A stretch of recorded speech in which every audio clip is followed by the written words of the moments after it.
Hello everyone and welcome back to my YouTube channel with another informative and useful video.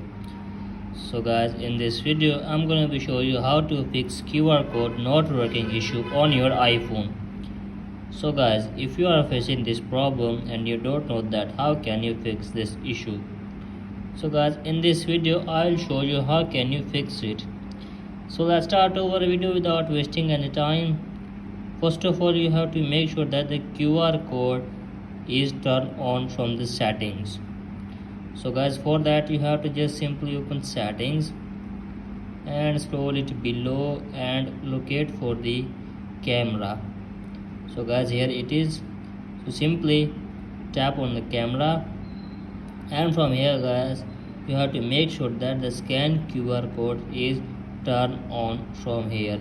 If it is turned it off, then simply turn it on and check if the problem is fixed or not.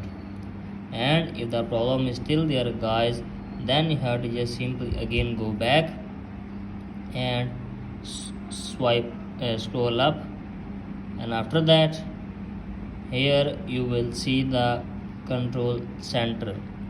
So guys, simply tap on it, and from here guys, you have to just simply add QR code scanner from here and check if the problem is fixed or not. If the problem is still there guys, then you have to just simply go back. From here guys, you have to just simply tap on journal, and from here guys, scroll it below, and after that simply tap on transfer or reset iPhone. Again tap on reset, and from here guys, simply tap on reset all settings. Enter your iPhone passcode and reset your all setting for one time. So guys, after resetting your all setting for one time, hopefully your problem will be fixed. So that's it for today guys. Hope this video helps you. If you like the video, please subscribe to my YouTube channel as well. Thank you.